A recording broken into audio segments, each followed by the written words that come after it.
It's pretty common in a competitive context to be in the middle of a game working with a team on a voice call and hearing the sentence, "We don't have enough paint," which is understood to be a directive to their teammates to spend more of their time painting the map. Now, paint is really important. If you don't have enough of it on a team comp, it causes some serious vulnerabilities that make it really hard to play at a competitive level. But I don't think everyone understands what's actually going wrong when they look out at the map and see it's painted the enemy color. And as a result, changes that teams are making to fix the issue are counterproductive and never get at the root of the problem. Let's talk about what's really going on when someone says, "We don't have enough paint."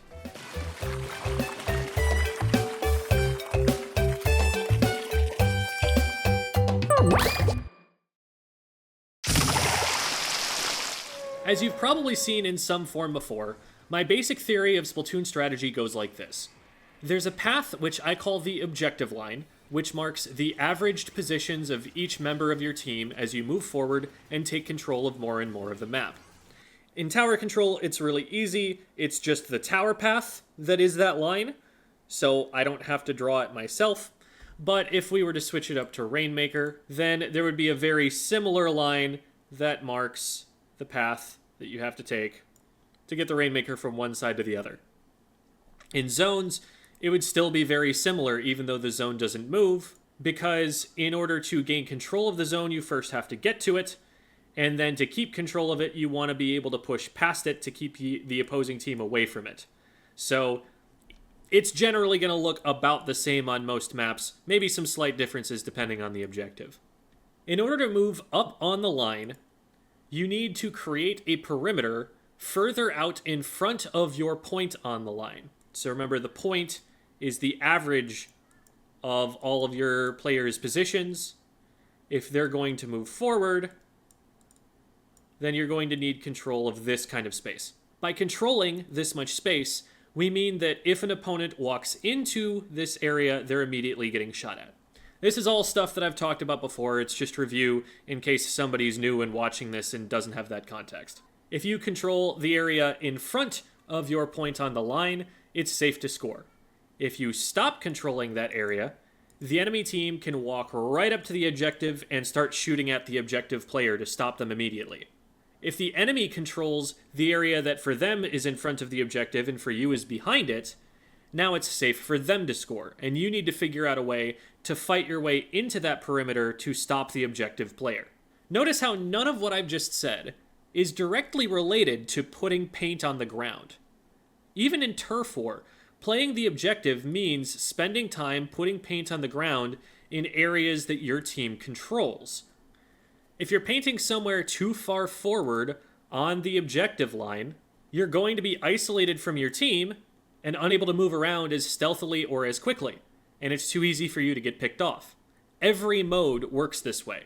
Painting thoroughly to set you up for future engagements is something you do after you have control of an area on the map. That's not to say you don't want to do things like give yourself escape routes, put paint in places you expect any players to move through so you can see them coming, check for ambushes, or contest the splat zone.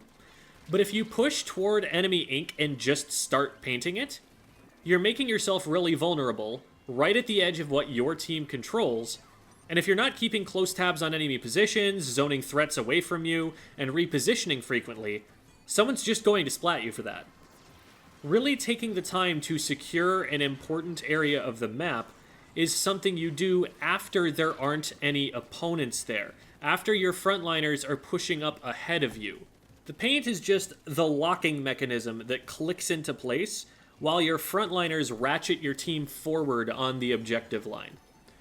Once the frontliners have started meeting resistance and they can't push forward as safely anymore, the paint that's been filled in behind and around them is there to set them up for the next engagement, give them places to hide, retreat, flank. And the act of putting the paint down has now given them access to their specials that the enemy team won't have if they've been splatted recently, and so you can ideally win the next fight decisively as well, and bring a ranked mode pretty close to KO from there. So yes, painting is important, but the kind of painting that actually makes people feel secure in their fights like that is happening in the in-between moments, the time when your team is not under pressure from the enemy team, the times after you've won an engagement. So why is it you don't have enough paint to work with? Let's say you have a team comp consisting of a zap, a shot, a V-blaster, and a ballpoint. The shot and blaster are going to be your fighting pair, the ballpoint is going to be your anchor, and the zap is going to be playing what most competitive players will call supporting. All of those, of course, being in the general case because weapon roles are fluid and you do whatever your team needs of you at any given point in time. Based on how you'd expect these weapons to play, I'd anticipate that in a pretty typical game, your shot will probably paint around 1300, your blaster will probably paint around 900, your zap around 1800, because they're painting extra for special, and the ballpoint will say 1400. Those are some kind of normal seeming numbers to see on the end screen. Let's think of those numbers as a rate, like miles per hour, or kilometers per hour for my weak-willed beta viewers who conform to reasonable scientific standardization. 1300 paint per game, 900 paint per game, 1400 paint per game, and 1800 paint per game. This is obviously imperfect because you're not spending the entire game painting. Like, I'd love to make this paint per second or paint per minute or something like that, but we don't have those numbers. We just have the numbers at the end of the game. So that's what I'm working with. And I think looking at them this way at least gives you an idea of how much they'll paint relative to each other, given their typical role on the team and their weapons capabilities. Remember also that these numbers are rates. Compare it to miles per hour. I can go at 55 miles per hour without having to drive 55 miles or for a full hour. So too can I spend 5 seconds painting at this rate I'm making up of 1300 per game, even though these 5 seconds aren't how long it takes to play a full game. That out of the way, let's say we're looking at our comp after a loss and thinking, maybe we didn't have enough paint since we had a blaster, because I remember the map was painted the enemy color for a while there.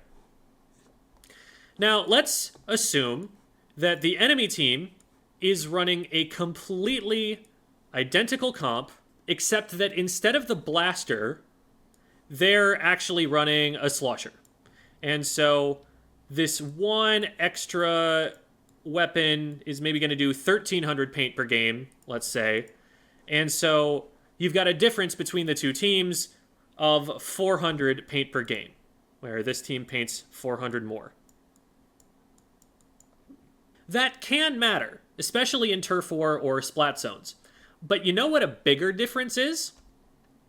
Let's not even say that they have the slosher, all right? Let's go back to the understanding that we have completely identical team comps for a second. Your splattershot player just ran in and died. Now, instead of just the blaster and the slosher's difference of 400, there is now a 1300 paint per game difference on the map for about the next 10 seconds until people start respawning. And maybe your shot player was paired up with your blaster player because, you know, they're the frontline pair, and the blaster went in to try to trade back. It didn't work out. They're gone too. Now, instead of just the 1300, we are down 2200 paint per game. This is a much more substantial difference than anything that the team comp is ever actually going to create. Paint control doesn't change quickly because of minor differences in the weapon comp. It changes because your team loses a fight, especially if they stagger in afterward. In those kinds of games where your less mobile weapons, your splatlings, your rollers, your blasters, your paint-reliant weapons, are complaining that they don't have enough paint to work with, the paint numbers on the results screen tell some of the story, but the deaths are what I want you to check first. Now, the paint you put down before the engagement you took can be the reason that a fight might not go poorly. Not checking areas threats can come from, not giving yourself enough escape routes or room to move or extra paint to camouflage a stealthy approach, all of those have a negative impact on your ability to fight. But you can't focus on putting that paint down while the fight is going on. You need to get control of the space first, and only then can you sick your support on trying to fill it in and grind up a special for you to take more space with. If you don't have control of a space, sending someone in to try and paint it isn't going to be safe. Get the specials you need from closer to your base, wait for the rest of your team to regroup, and collect information on enemy locations in the meantime. Then use the specials to target the enemy players, send people in to take them out, and get that zone under your team's control. And that's when you get to really thoroughly paint it up. Lower level teams don't put nearly enough emphasis on the phase of the game where one team has an advantage over the enemy team, and there's a power play on the map for maybe 10 seconds while splatted players respawn. A lot of people haven't even trained up the awareness to recognize when that's the case, so they know to take advantage of it. Many players overcommit and get splatted when they fail to recognize they're at a numbers disadvantage and keep fighting aggressively as though they had support from their teammates. It's those in-between times, the transition periods between two fights, that I find are really the best measure of the skill level of a team. Top teams are hollering at each other to get forward into the enemy base within a second of when they've won a neutral engagement and gained some momentum. Lower level teams fail to recognize their advantages at all and just let the enemy team walk right back up to the zone they were contesting before they got splatted.